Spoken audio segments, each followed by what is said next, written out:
Hello नमस्कार साथियों, स्वागत है आप सभी का फॉरम गुरुजी यूट्यूब चैनल पर। तो साथियों, इस वीडियो में हम बात करने वाले हैं एसएससी जीडी कांस्टेबल रिक्वायरमेंट 2025 के बारे में, जिसका जो नोटिफिकेशन है वो आज जारी हो चुका है और कुल 25,487 पदों पर जो वैकेंसी यहाँ पर आई, बम्पर वैकेंसी है। 10th पास इसके लिए आवेदन कर सकते हैं। 31 दिसंबर 2025 इस भर्ती की जो अंतिम तिथि यहाँ पर जो रहने वाली है, तो इससे पहले पहले आपको जो आवेदन करना होगा।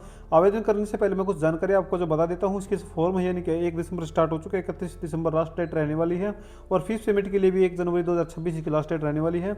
इसके अलावा जो करेक्शन विंडो ओपन होगी वो आपकी 8 जनवरी 2026 से लेकर 10 जनवरी 2026 के बीच में रहेगी। और फीस का आपको पता है, जनरल ओबीसी और ईडब्ल्यूएस कैंडिडेट के लिए 100 रुपये, बाकी अन्य कैटेगरी के लिए कोई भी फीस यहाँ पर जो नहीं रखी गई है।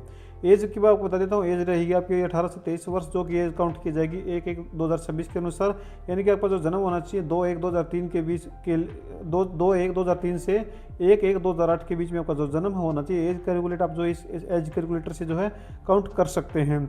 वैकेंसी की मैंने बता दी, सिलेक्शन प्रोसेस आप जो यहाँ देख सकते हैं। बाकी पूरी कंप्लीट इन्फॉर्मेशन जानने के लिए आप जो है वेबसाइट पर विजिट कर सकते हैं, sarkarijobs.com। यहाँ पर आप जो है पूरी इन्फॉर्मेशन आपको जो दी गई, बाकी लिंक मैं आपको नीचे डिस्क्रिप्शन में भी जो दे दूंगा। यहाँ पर आने के बाद आपको सबसे पहले नीचे आ जाना है अप्लाई के लिए इंपॉर्टेंट लिंक सेक्शन में। यहाँ पर आपको जो अप्लाई लिंक जो चीज़ जो आपको जो दिखा देता हूँ कि आपको जो ये एक बार जो जरूर देख लेना जब आप नोटिफिकेशन में आएंगे। में दिखा देता हूँ। नोटिफिकेशन में आने के बाद आपको जो आवेदन से पहले एक बार जो वैकेंसी अगर आप देखना चाहें तो वो जो जरूर आप जो देख सकते हैं कि किस किस जो फोर्स में कितनी कितनी वैकेंसियाँ जो आई हुई हैं, वो आप जो जरूर देख सकते हैं कि किस किस वैकेंसी यानी फोर्स में कितनी वैकेंसी आई हैं। वैकेंसी देख के ही आपको जो आवेदन करना है वो अपने अनुसार आप जो देख लेना। इसका लिंक आपको नीचे डिस्क्रिप्शन में भी जो मिल दिख रहा है, इस पर आपको सिंपली क्लिक करना होगा। यहाँ पर आने के बाद कुछ ऐसा इंटरफेस आपको जो देखने को मिलेगा। तो यहाँ पर आपको जो है ये ऊपर जो दिख रहा है लॉगिन और रजिस्टर्ड, इस पर आपको सिंपली जो क्लिक करना। जिसके बाद अगर आपने पहले से कोई एसएससी भर्ती के लिए आवेदन किया है तो आपको जो अपना रजिस्ट्रेशन नंबर और अपना जो यहाँ पर पासवर्ड होता है, जो आपको पासवर्ड है वो यहाँ पर फिलअप करने के बाद इस जो कैप्चर जो दिख रहा है इसमें आप कैप्चर फिलअप करना और लॉगिन बटन पर जो क्लिक कर देना है। अगर आपने जो है कभी भी यहाँ पर जो है इस एसएससी पोर्टल पर जो रजिस्ट्रेशन नहीं किया है तो सिंपली आपको जो नीचे दिख रहा होगा रजिस्टर्ड नाउ, इस पर अगर आपको जो क्लिक करना, क्योंकि आप फर्स्ट टाइम यहाँ पर जो अपना इन किसी भर्ती के लिए आवेदन कर रहे हैं तो आपको सिंपली रजिस्टर्ड नाउ बटन पर जो क्लिक कर देना है। जिससे कि आपका जो वन टाइम रजिस्ट्रेशन यानी कि वो आपका सबसे पहले अपना जो ओटीआर है वो यहाँ पर आपको जो करना होगा।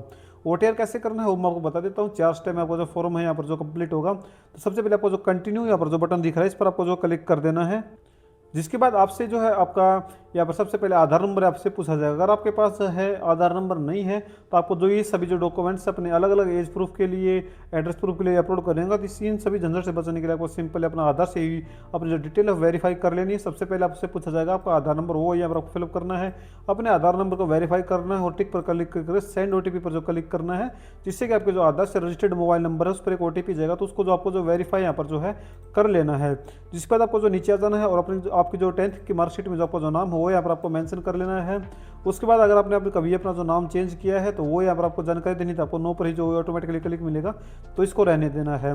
जिसके बाद आपको जो अपना जो जेंडर है वो यहाँ पर जो सिलेक्ट कर लेना है और अपना जो जेंडर है आपको जो वेरीफाई भी आपको जो करना होगा।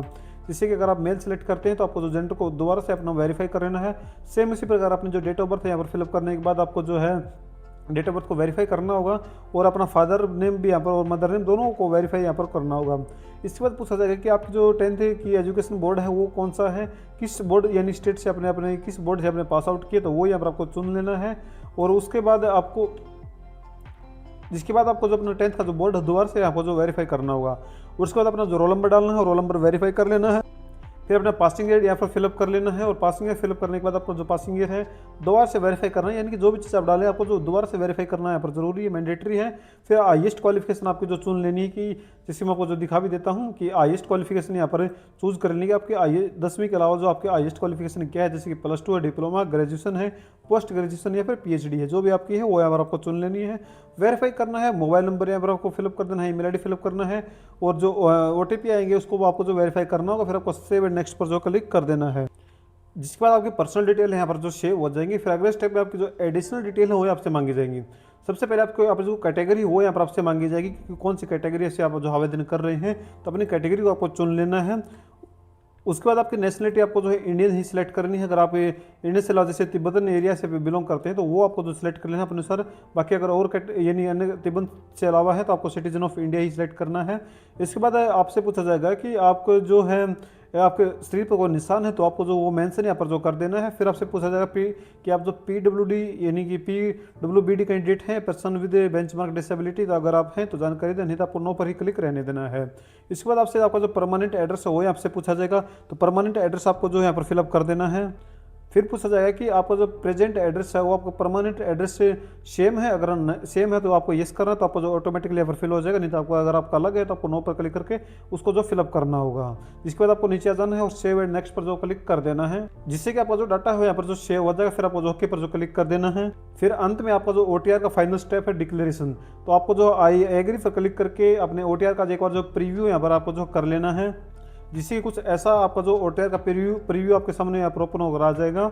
इसका अगर आप प्रिंट लेना चाहें तो वो मैं आपको दिखा भी देता हूँ। अगर आप प्रिंट लेना चाहें तो प्रिंट भी ले सकते हैं, नहीं तो आपको इसको जो क्लोज बटन पर जो दिख रहा है इसको जो क्लोज भी कर सकते हैं। अगर आपको लगता है कि आपके द्वारा भरी गई सभी जानकारी बिल्कुल सही है तो आपको जो डिक्लेयर बटन पर जो क्लिक कर देना है, जिससे कि आपको जो है आपका डिक्लेरेशन सबमिट सक्सेसफुली यहाँ पर आ जाए। फिर आपको ओके पर जो क्लिक करना होगा। अब आप जो अपने SSC पोर्टल पर जो लॉगिन करेंगे तो कुछ ऐसा इंटरफेस आपको जो देखने को मिलेगा, यानी कि आपको OTR सक्सेसफुली यहाँ पर हो चुका है। फिर आपको जो देखो लाइव एग्जामिनेशन में यहाँ पर देखने को मिलेगा आपके द्वारा जो फॉर्म फिलअप किए गए हैं अभी तक। अगर आप जो है पुरानी कैंडिडेट है, पहले से आपने फॉर्म फिलअप कर रखे तो आपको यहाँ पर दिखेंगे, एप्लीकेशन हिस्ट्री यहाँ पर दिखेंगे।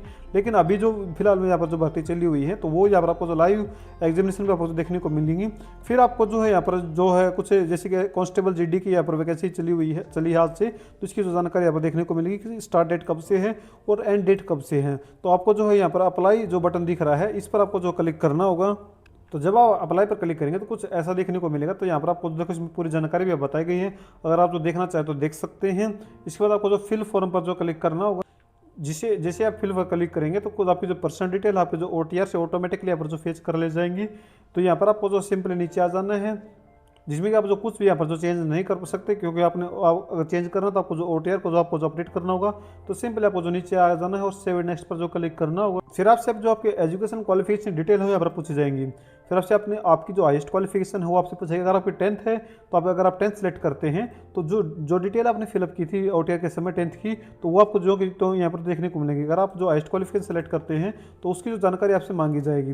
लेकिन अगर आप 10th सेलेक्ट करते हैं तो पूरी जानकारी आपको जो तो मिलेंगी। तो आपको सिंपली कुछ नहीं करना है, सेव एंड नेक्स्ट पर आपको जो क्लिक कर देना है।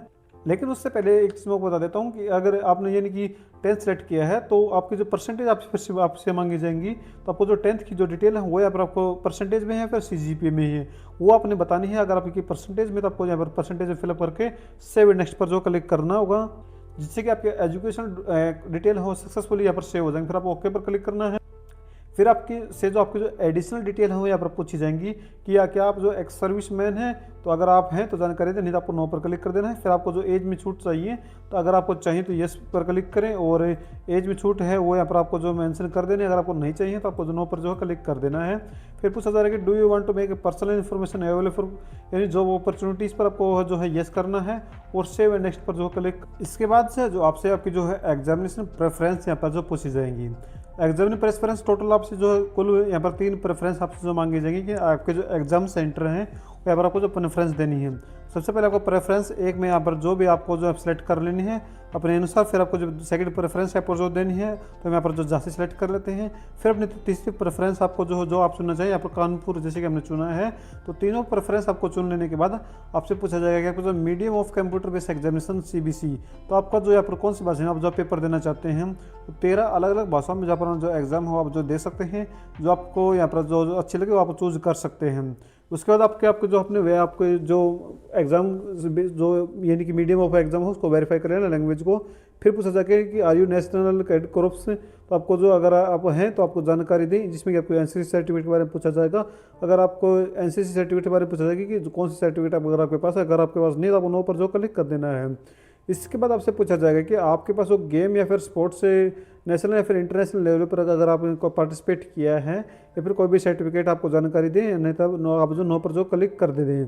इसके बाद आपसे आपका जो स्टेट का यानी कि UT स्टेट या फिर UT का जो डोमिसाइल आपसे पूछा जाएगा कि आपका जो यानी कि आपका जो मूल निवासी है आप वो कहाँ पे हैं, जहाँ के आप निवासी हैं, जिस स्टेट के आप निवासी है वो यहाँ पर आपको जो चूज़ कर लेना है। जिससे कि हम यहाँ पर जो उत्तर प्रदेश यहाँ पर जो सेलेक्ट कर लेते हैं। इसके बाद आपको जो डिस्ट्रिक्ट को यानी कि आपको स्टेट को दोबारा से आपको जो वेरीफाई यहाँ पर करने के लिए कहा जाएगा, तो आपको जो अपना स्टेट है वो वेरीफाई कर लेना है। फिर आपसे पूछा जाएगा कि जो स्टेट आपने सेलेक्ट किया है आपको जो डोमिसाइल कौन से डिस्ट्रिक्ट का है, यानी कि आपके स्टेट में यानी स्टेट में जो आपको पता है डिस्ट्रिक्ट होते हैं, तो कौन से डिस्ट्रिक्ट है वो आपको सिलेक्ट कर लेना है। जिस भी डिस्ट्रिक्ट के आप हो वो आपको सिलेक्ट करने के बाद आपको डिस्ट्रिक्ट को जो वेरीफाई यहाँ पर आपको जो है एक बार जो कर लेना है। इसके बाद पूछा जाए कि have you migrate from the state of you origin state, यानी कि आप जो आपका ओरिजिन स्टेट है उससे आप जो कभी ये माइग्रेट किए हैं या नहीं किए हैं, तो उसकी आपको जो जानकारी देनी है। यानी कि तो गए हैं तो आपको जो येस करके जानकारी देनी है, नहीं तो आपको जो है सिंपली नो जो बटन दिख रहा है इस पर आपको जो क्लिक कर देना है। अगर आप नो करते हैं तो आपको जो 31 से 32 का जो ऑप्शन है आपको जो यहाँ पर जो है शो नहीं कराया जाएगा, तो इसको जो आपको आगे बढ़ जाना है। और जो 33 नंबर यहाँ पर जो पूछा जाएगा कि preference of post of CAPFs, तो ये आप जो नोटिफिकेशन में पैरा नंबर 14.9 यहाँ पर और 14.12 यहाँ पर जो देख सकते हैं।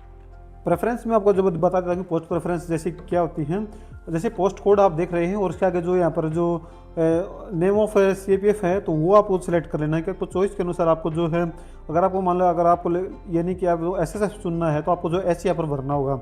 असम राइफल चुनना है तो F, या फिर यहाँ पर CISF चुनना है तो आपको जो B भरना होता है। बेसिकली आपको जो पोस्ट कोड है ये वहाँ पर आपको जो भरना होगा। तो यहाँ पर देखो मैंने अपनी जो प्रेफरेंस है वो यहाँ पर जो भर दी है, तो आपको जो मैंने अभी दिखाया था उसके अनुसार अपनी जो पोस्ट कोड के अनुसार आपको जो प्रेफरेंस है आपको जो भर देनी है। अगर आपको रीसेट करना चाहते हो जो आप जो रीसेट भी कर सकते हैं। फिर आपको जो सेव एंड नेक्स्ट का जो बटन दिख रहा है इस पर आपको सिंपली जो क्लिक कर देना है, जिसके बाद आपका जो डाटा सेव हो जाएगा। फिर आपको आगे बढ़ जाना है। फिर आपसे जो आपका जो यहाँ पर लाइव फोटो यहाँ पर आपको जो लाइव फोटो यहाँ पर कैप्चर किया जाएगा। आप जो कैप्चर लाइव फोटो जो दिख रहा है वो आप दो तरीके से लाइव कैप्चर कर सकते हैं, अपने मोबाइल से भी कर सकते हैं और अपने जो PC से भी कर सकते हैं। यहाँ पर आपको कैप्चर लाइव फोटो पर क्लिक करके अपने फोटो को लाइव कैप्चर यहाँ पर जो कर लेना है और अपने जो सिग्नेचर है वो यहाँ पर आपको जो वो भी आपको जो अपलोड कर लें, जो कि आपको जो नीचे देखने को मिल जाएगा। फोटो और सिग्नेचर जब आप अपलोड कर लेंगे तो आपको सेव एंड नेक्स्ट पर जो क्लिक कर देना, फोटो एंड सिग्नेचर सक्सेसफुल यहाँ पर देखने को आपको जो मिल जाएगा। इसके बाद आपको जो यहाँ पर सभी डिटेल आपको जो देखने को मिल जाएगी, तो सभी डिटेल को आपको चेक कर लेना है। अगर आपको लगता है कि सभी डिटेल सही, तो आपको आगे पर क्लिक करके कैप्चर कोड को जो फिलअप कर लेना है। ये कैप्चर जो आपको दिख रहा है इस पर आपको जो फिलअप करके सबमिट पर जो क्लिक कर देना है। तो आपको जो देख सकते हैं form received successfully, contact verification is pending, sorry content. तो आपको मेक ए पेमेंट पर आपको जो क्लिक करना है, क्योंकि इस फॉर्म के लिए आपको जो है यहाँ पर फीस पेमेंट करनी होगी। तो हम जैसे कि जर्नल से आवेदन कर रहे हैं तो आपको फीस पेमेंट करनी 100 रुपये फीस की पेमेंट करनी होगी। पेमेंट करने के लिए आपको जो UPI या फिर डेबिट कार्ड क्रेडिट कार्ड जिस माध्यम से आप करना चाहिए वो आप जो कर सकते हैं। फिर आपको जो है यहाँ पर QR कोड के माध्यम से भी अपने जो पेमेंट कर सकते हैं और UPI ID के माध्यम से भी अपने जो पेमेंट कर सकते हैं। लेकिन बेस्ट रहेगा आप जो है QR कोड के माध्यम से पेमेंट करें। तो आपको सिंपली QR कोड पर क्लिक करना है और जो ये यहाँ पर पेमेंट जो ऑप्शन दिख रहा है इस पर आपको स्कैन करके अपने मोबाइल से फ़ोन पे गूगल पे से पेमेंट कर सकते हैं। तो इस प्रकार आप जो है अपनी आप अपनी पेमेंट यहाँ पर जो सक्सेसफुल जब कर देंगे तो आप इसका जो प्रिंट आउट भी जो आप जो है ले सकते हैं साथियों। और इस प्रकार आप जो है सक्सेसफुली इस फॉर्म का जो सबमिट यहाँ पर कर पाएंगे। तो उम्मीद करते हैं कि आपको जो वीडियो पसंद आई, तो वीडियो देखने के लिए बहुत बहुत धन्यवाद। अगर आप वीडियो में कोई यहाँ पर हमसे मिस्टेक हो तो उसके लिए हम सो सॉरी। उम्मीद करते हैं कि अगले आने वाली नेक्स्ट वीडियो में जो है उसमें जो हम इंप्रूवमेंट करेंगे। अगर आपको लगता है कि कोई मिस्टेक है तो आप जो ज़रूर हाईलाइट यहाँ पर जो कॉमेंट में करें। वीडियो देखने के लिए बहुत बहुत फिर से धन्यवाद।